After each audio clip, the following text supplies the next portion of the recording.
Ok, voy a hacer la presentación del sistema locomotor o aparato locomotor. Es la clase de fisiología. Y bueno,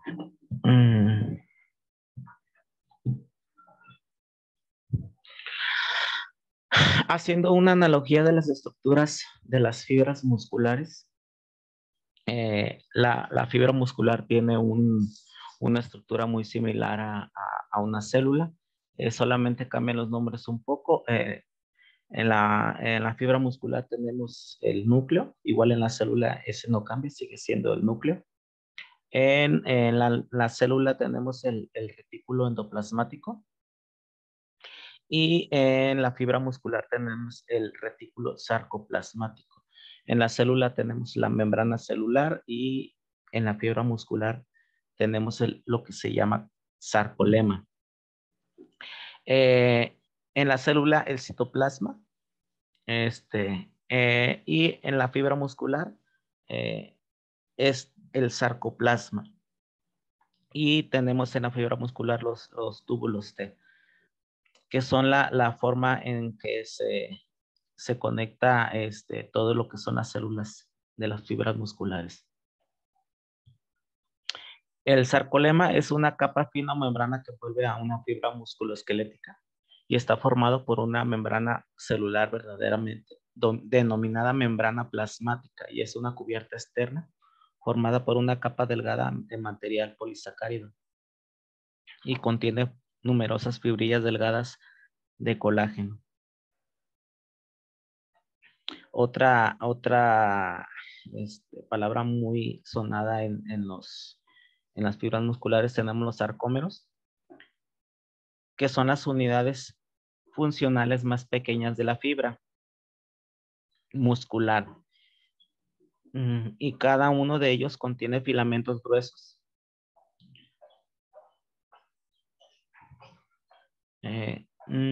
Filamentos delgados, proteínas, que estabilizan la posición de los filamentos y de las proteínas, y son proteínas que regulan las interacciones entre los filamentos delgados y gruesos.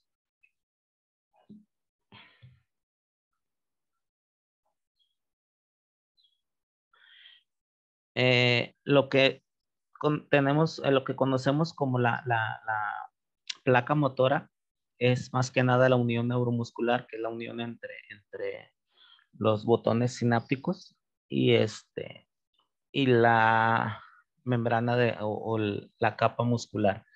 La unión de neuromuscular es el área especializada donde un nervio motor termina en una fibra de músculo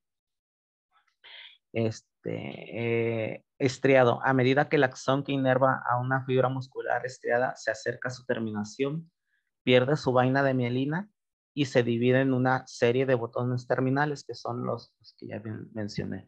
Y los botones contienen vesículas pequeñas y claras que contienen acetilcolina, el transmisor de estas uniones, que ya sabemos que estas vesículas se van a, a excretar después del estímulo nervioso, a secretar. Aquí tenemos una imagen de un sarcómero. Bueno, arriba dice que es la placa motora, pero bueno, el sarcómero es la unidad funcional de un músculo. Y bueno, y la imagen es para que podamos identificar lo que es la neurona o el botón sináptico de la neurona. Y aquí entre el botón sináptico de la neurona y entre la fibra muscular es algo similar o análogo a la hendidura sináptica. Aquí tenemos el impulso nervioso, los tubos T, que es por donde pasa el impulso que va a comunicar los sarcómeros.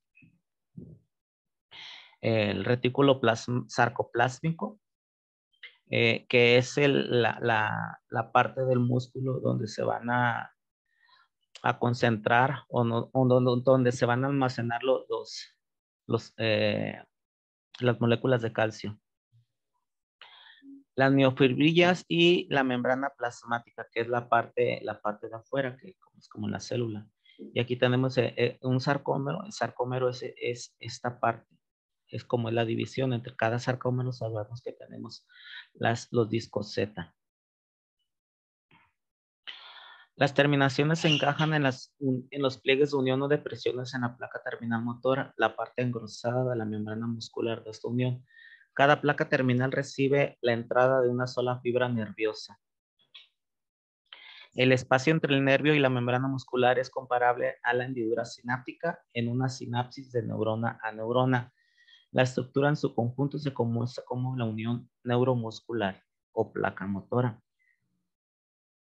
Y esta es la clasificación de los tejidos musculares, que es, lo dividimos en estriado y en liso. El estriado se puede dividir en esquelético y cardíaco, y el liso entre liso, sincitial o visceral.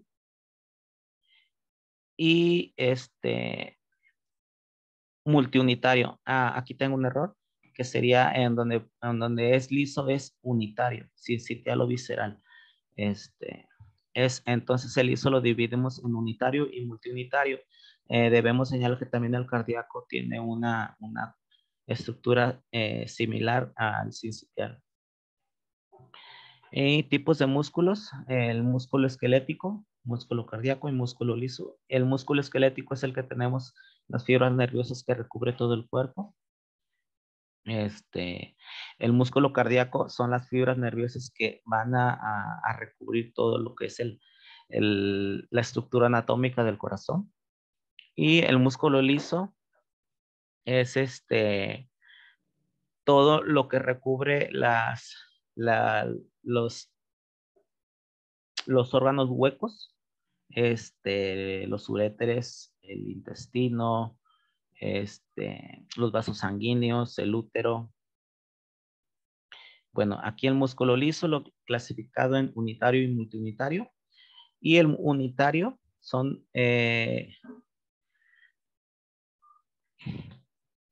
tenemos que tienen uniones en hendidura para que se comuniquen unos con otros.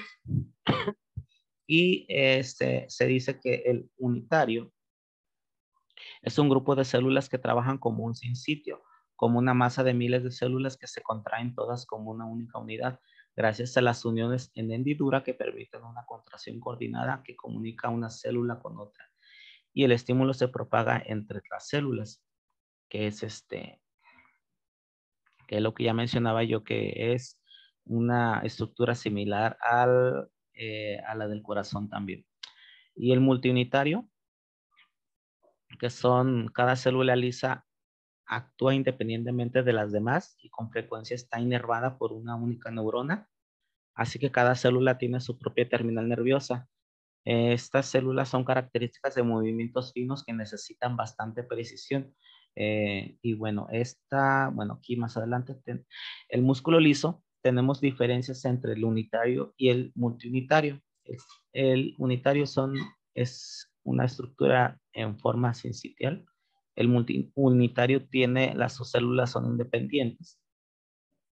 El unitario tiene única terminal nerviosa y el multiunitario tiene varias terminales nerviosas, ya se había mencionado que cada célula tiene su propia neurona que la va a estimular. El unitario posee unidades en hendidura, el multiunitario no posee uniones en hendidura. El unitario tiene estímulo hormonal y el multiunitario estímulo nervioso. El unitario tiene movimientos coordinados y el multiunitario son movimientos más finos.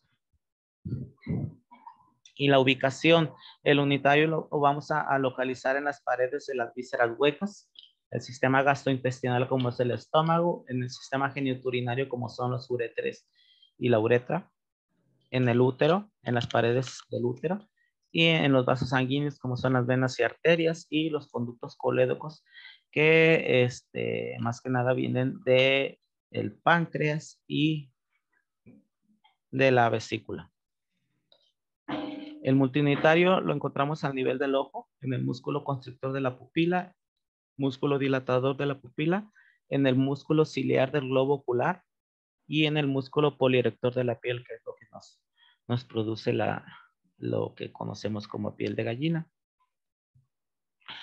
La composición del músculo liso está compuesto por filamentos finos de actina, filamentos gruesos de miosina, filamentos intermedios y filamentos o cuerpos densos que se encuentran dispuestos de manera oblicua. Los filamentos se componen de actina y miosina, pero carecen de troponina y neblina. Y se suman dos proteínas asociadas, el caldesmón y la calponina, que son específicamente del músculo liso. Aquí tenemos una imagen de lo que es el músculo liso. Y aquí tenemos los filamentos de actina, los filamentos de miosina, que son los más gruesos. Aquí tenemos filamentos de actina y dentro de los filamentos de actina tenemos la tropomiosina. Esta estructura es específicamente del músculo liso. Aquí tenemos los cuerpos densos, filamentos intermedios, que es la desmina y la bimentina. Y esta es la configuración, ¿no? O de la estructura del músculo liso, que se mencionaba que son estructuras que están dispuestas de manera oblicua. Aquí entre cada uno aquí tenemos los cuerpos densos que están comunicando los filamentos de actina y de miosina. Y aquí tenemos una contracción, una fibra relajada y una fibra en contracción. Mientras la actina y la tropomiosina mantienen la estructura del músculo esquelético, el caldesmón y la calponina son proteínas que cumplen funciones similares a la troponina en el músculo liso estriado. Es decir, son proteínas fijadoras de calcio y bloquean el sitio activo de la actina. Los cuerpos densos sirven de anclaje para los filamentos finos en el músculo liso. No está la organización del sarcómero y por tanto no existe línea Z.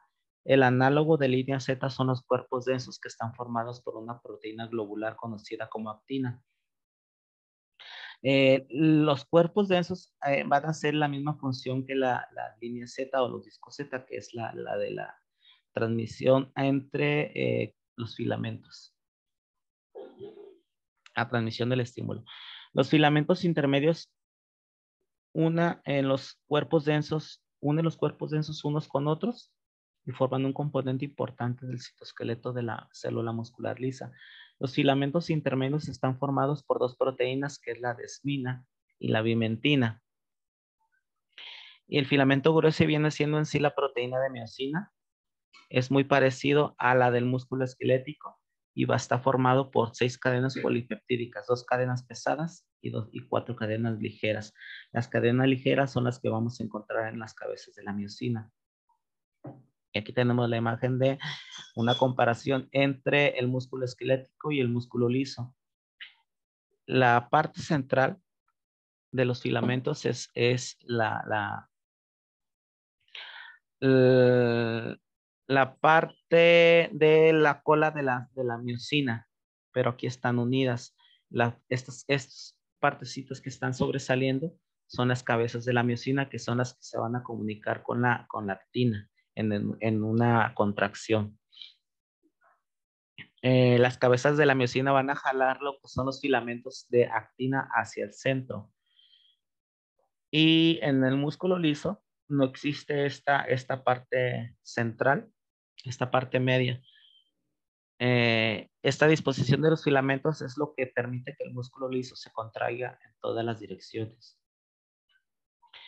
La cabeza de la miosina en el músculo liso está en reposo y posee una bajísima actividad de ATPasa, y en el sitio de unión para la actina no existe cuando el músculo se encuentra en reposo. El músculo liso es involuntario a diferencia del músculo estriado y está controlado por el sistema nervioso autónomo, ya sea simpático o parasimpático. Y en una comparación del músculo liso y el estriado, el músculo liso tiene menor diámetro que el estriado, tiene menor longitud que el estriado es de control involuntario. El músculo estriado es control voluntario. El músculo liso es de contracción lenta y larga. Y en comparación, el músculo estriado es de contracción rápida y corta. Aquí tenemos una imagen de cómo se da el impulso en el músculo liso y que es más rápido por las conexinas. Las conexinas son unas estructuras anatómicas que permiten esta comunicación entre las células. Aquí tenemos una célula, la parte interior de una célula, de otra célula. Aquí la forma en que están comunicadas las conexinas. Y esta es una imagen de cómo se mira una conexina abierta y una conexina cerrada. No necesita de un químico ligando, simplemente se da por el impulso de la neurona y sería la conexión entre una neurona y la unión muscular.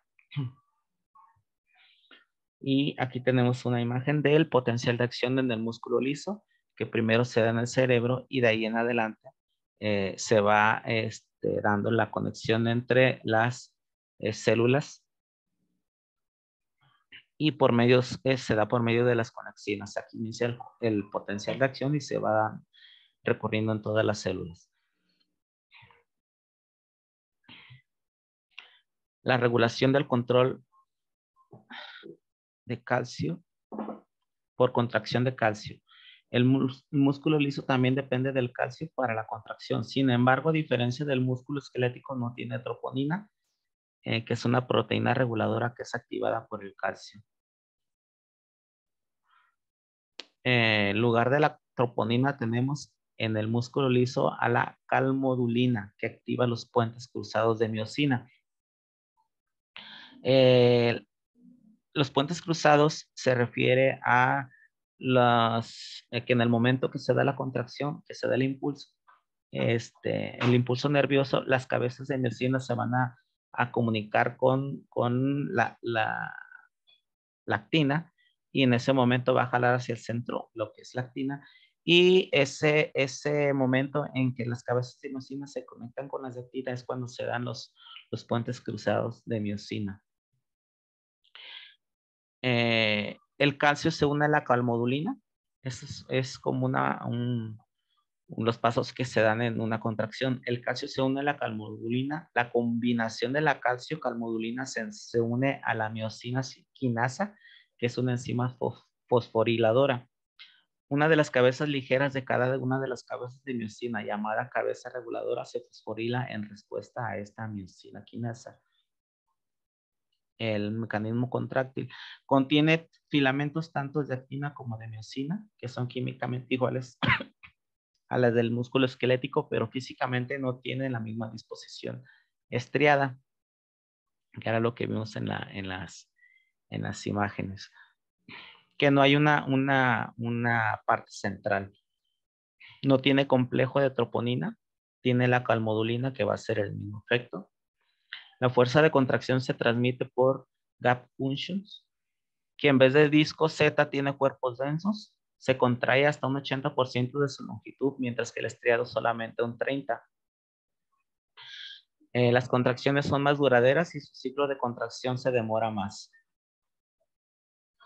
Su frecuencia y fuerza de contracción es mucho menor, gasta menos ATP que el músculo estriado, se contrae de 50 a 100 milisegundos después de ser excitado y alcanzando una contracción completa después de medio segundo después. Tiene una fuerza máxima de contracción mayor que la del músculo esquelético. Y los componentes de la contracción-relajación del músculo liso son el calcio, la actina, la miosina, la calmodulina, la miosina quinasa y la miosina fosfatasa. La miosina quinasa es la que se va a utilizar es la enzima que se va a utilizar cuando se realiza la contracción y después de la contracción se va a utilizar la miosina fosfatasa, que es la que va a hacer la fosforilación para separar la miosina de la calmodulina para hacer el efecto de la relajación. la contracción y relajamiento del músculo esquelético y el músculo liso. En el esquelético depende del calcio, al igual que el músculo liso. Para la contracción en el esquelético depende de la troponina. En el músculo liso depende de la calmodulina, que es el mismo efecto.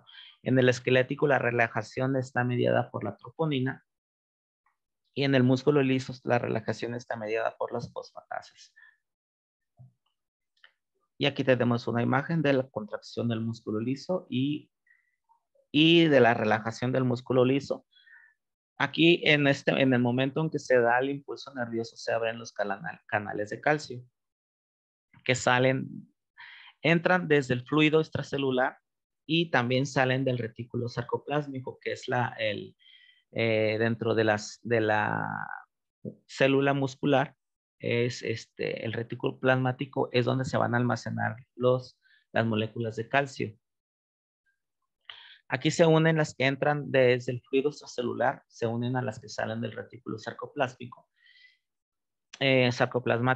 Y estas se unen a la calmodulina. Al hacerse la unión de la calmodulina, utilizan una molécula de ATP para activar las moléculas de calcio.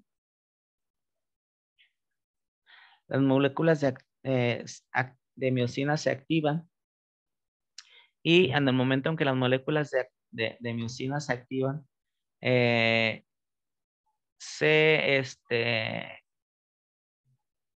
las cabezas de miosina se van a unir a las cabezas de actina y es cuando se va a hacer la contracción. Después de que se realiza la contracción, las moléculas de calcio se regresan. Unas entran al retículo sarcoplásmico, las otras salen al fluido extracelular.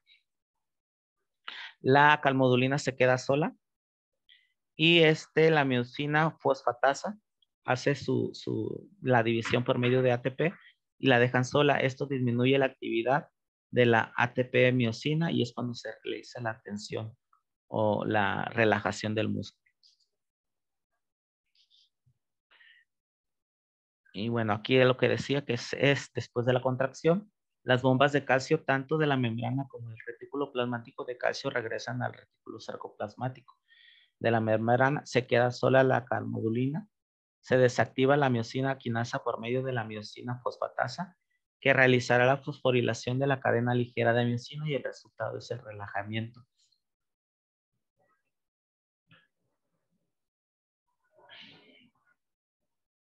Los potenciales de acción en estado de reposo del músculo liso son de menos 50 a menos 60 milivoltios. Se clasifican en dos tipos, que son los potenciales de acción en espiga y los potenciales de acción en meseta. Esta es una imagen de los potenciales de espiga. En el músculo liso unitario, la duración de la contracción es de 10 a 50 milisegundos y se genera por el estímulo eléctrico, hormonal y por distensión. Y en las paredes del intestino la relajación es más lenta y en esta imagen aquí podemos ver lo que son las ondas letas que se dan en las paredes del intestino.